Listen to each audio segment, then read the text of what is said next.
G'day to everybody. Well, today I'm making the long trek from Melbourne's Tullamarine Airport all the way up to the UK to attend the 2018 Corfe detecting rally. It's been 3 years since I've been up there, so I thought this year I might give it another go.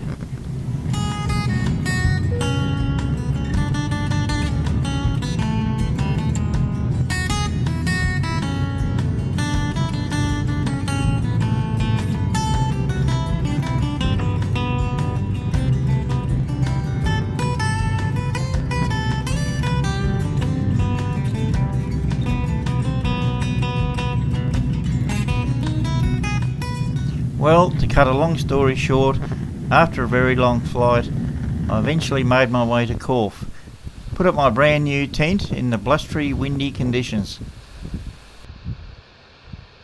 And I see some of our group have arrived already.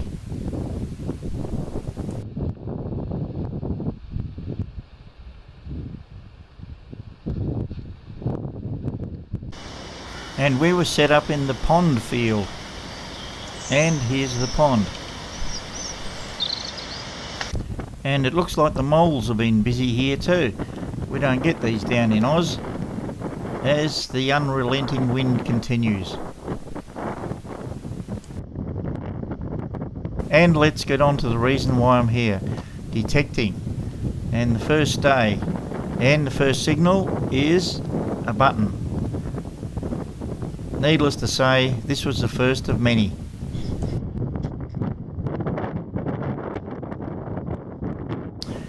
And this is a strap end, I think. Apologies for the camera, which sometimes doesn't like to focus, and also apologies for the wind noise, which was just continuous. And continuing onwards, here's a piece of metal with looks like a rabbit or hare on it, and it's got a couple of holes in it. Someone told me it looked Roman, someone else told me it was modern, so I still don't really know.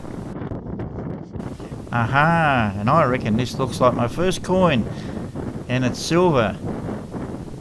Turned out to be a very worn Vicky shilling. Now here's something. I'm not sure what it is. This is a very tiny little button. The Equinox is good at picking out these little bits and pieces. I was actually at this farm the last time I was here, and all these fields were full of high maize, but now it's all been harvested and flattened, and it's just perfect for detecting. And meanwhile, up comes one of these old jettons, Nuremberg jettons I think they call them. Not in the best of condition, but anyhow, that's good. And here's an old coat button by the looks of it.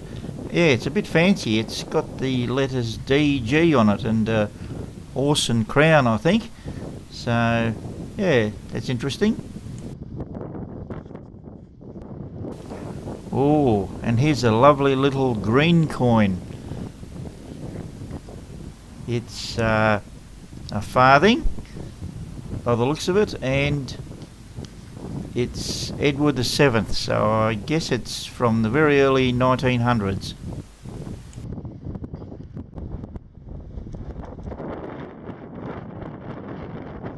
Oh-ho! Looks like I might have found my first hammered coin.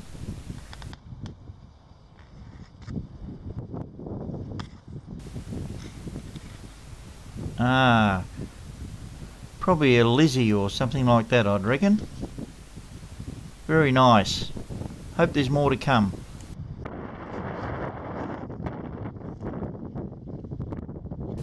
And you wouldn't believe it, the next good signal, and I reckon I found another one.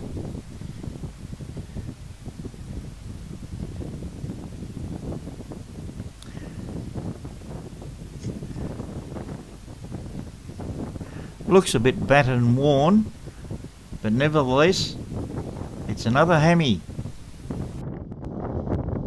Can't believe it. Moving on, here's another one.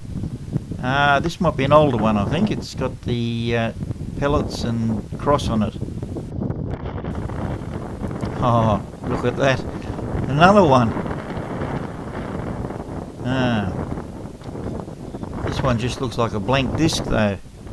Can't see any detail on it at all. Ah well. Well, that was the end of the first day's detecting, and Captain Pugwash's tent was a good time to meet up and have a chat with everybody. And it's on to the second day's detecting, and the wind is still with us.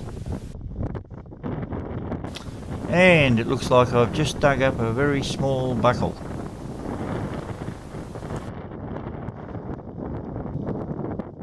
Now here's something that looks very old, although I don't know what it is. I suppose it'll just go into the miscellaneous items category. And another very old looking item. And as I look around, I see I'm in the presence of detecting royalty, because over there is none other than the famous and well-known Minelab Mal.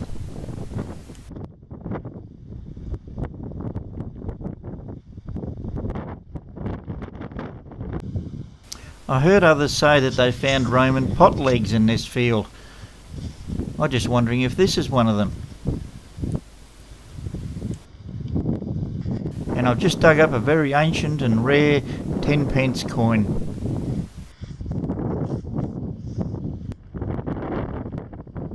And here's something slightly better, a 1936 sixpence.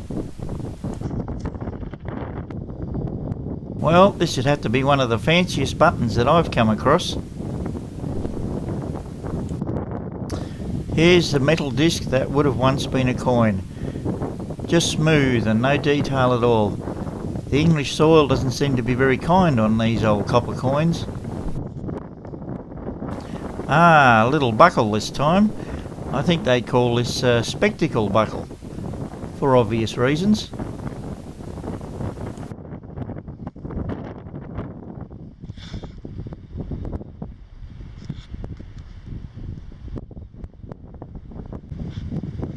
Now this is little coin weight, I believe. It's a bit of a fancy design on one side and blank on the other side. Ah, another coin. And it's a very battered and worn bullhead sixpence, I think, from George III.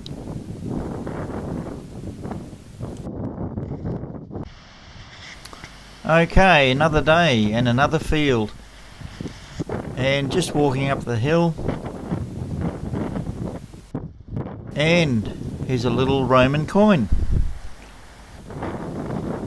Very worn, just a bit of slight detail on one side of it. And a little while later, here's another one. Unfortunately, it's about in the same condition as the last one.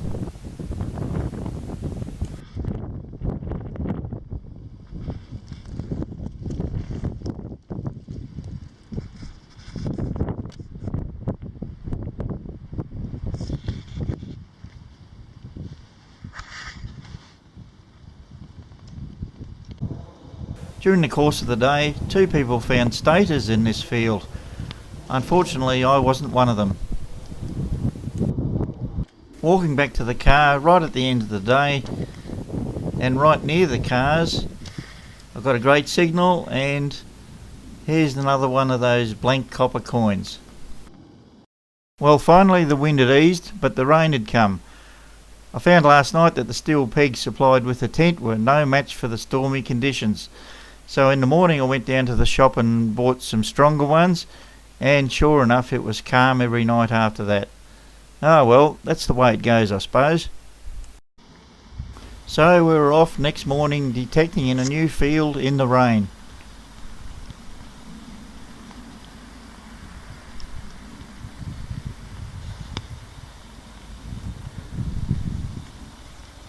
A great signal down here, and it produced a nice big piece of lead. These hedgerows seem to be very common up here in the UK.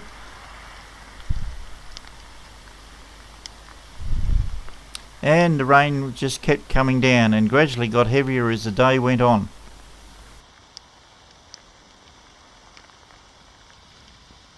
And right from near the hedge, here's a small buckle. And what I think is part of another one. Different design though, probably from a different period I'd say. And I'd say this was part of an old buckle. It's got quite a elaborate fancy design on it. It won't turn to gold the longer you look at it. Geez, I wish it would, Nigel. Due to the rain, we ended up having the raffle and quiz at the Fox Inn in the Corfe village, and a great time was had by all. I was fascinated as there was a glass-covered well in the middle of the room in front of the main fireplace, and I've certainly never seen anything like that before.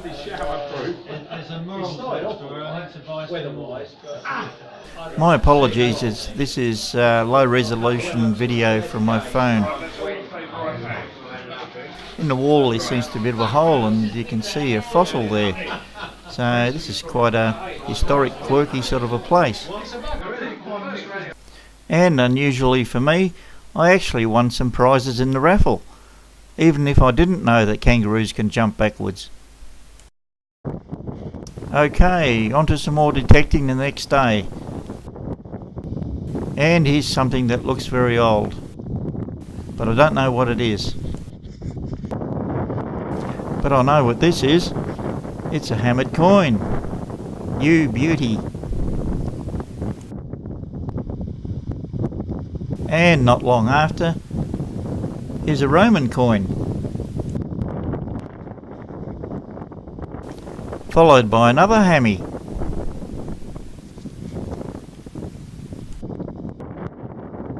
Ah, and yet another one.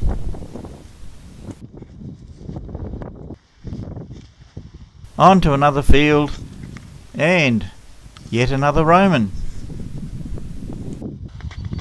I ended up the day by doing some detecting next to the old church. And, here's another Roman. I think this one's got a hole in it. This ended up being the best conditioned Roman that I've found, and it was probably worn as a charm or something at one stage. This is the old Tarrant Crawford church, and I did a Google search when I got home and found that some of it was actually built in the 12th century with later additions. So by Australian terms it's absolutely ancient.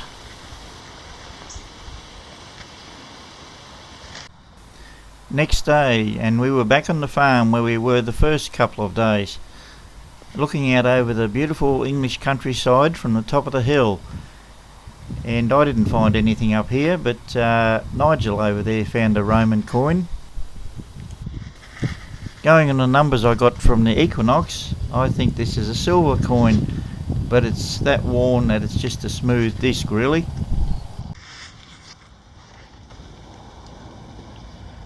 Here's 3/4 of a medallion. I don't think it's a very old one though.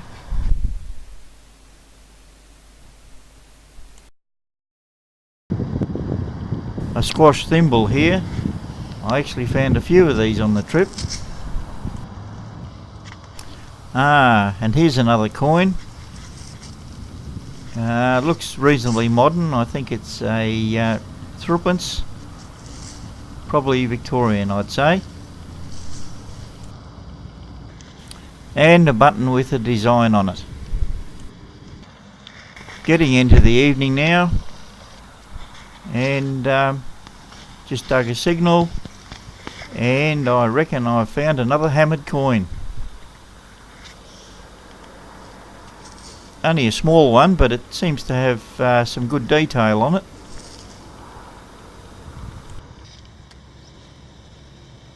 And the weather's turned really nice now, and this is the start of the last day's detecting for me in the UK.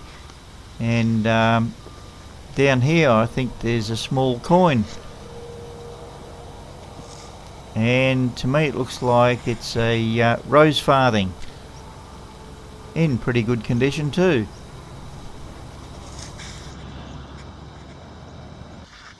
And moving into another paddock with longer grass, I just dug a good signal, and here's half a hammered coin.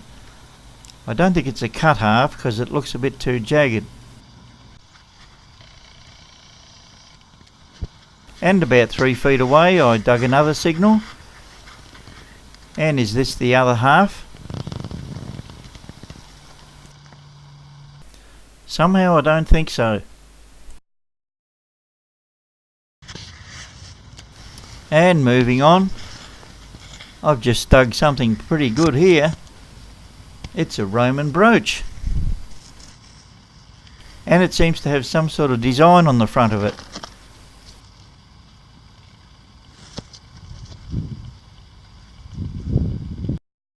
When I cleaned it up, I found it actually had some colour in the design, so it would have been originally enamelled. Ah, that's a great find. I like that. I also found this near where I found the brooch. I'll go out on a limb here and say it could be a Roman toothpick, perhaps. Although it could be right off the mark. In another field now, and here's part of a big hammy. Pity it's only part of one though.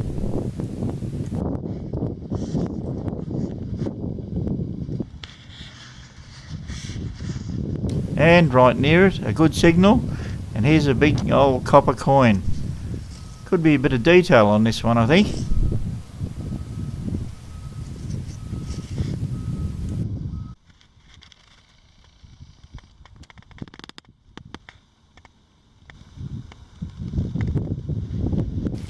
And moving down the paddock, here's another similar one.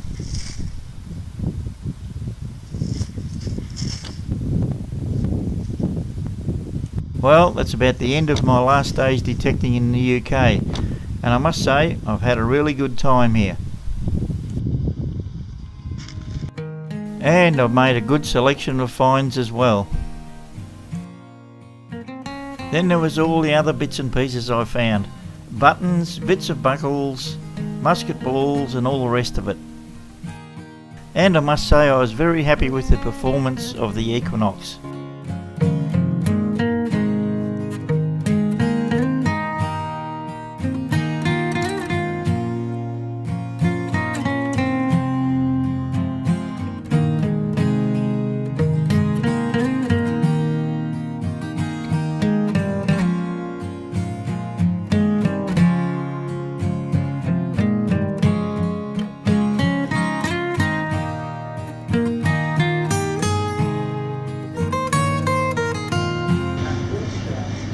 So it was back to Heathrow Airport as I looked out the window and watched our plane being manoeuvred into position for boarding.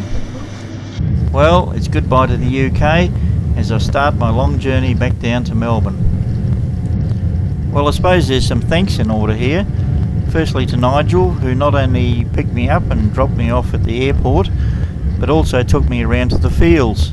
Also to Captain Pugwash for all his generosity towards me, and also to Sheddy and friends for organising the rally and making it the great success that it was. Also to everyone else that showed friendliness towards me. This rally was a charity event, and this year the money went to the air ambulances of Dorset, Somerset and Warwick, and the total of £2,680 was raised. So that was a really great effort. And for detecting on Dave's land, he was donating to dementia awareness, and he ended up raising £220 for that cause. So well done there, Dave. So as I continue on my long trip home, I'll say thanks for watching, and until next time, I bid you all farewell.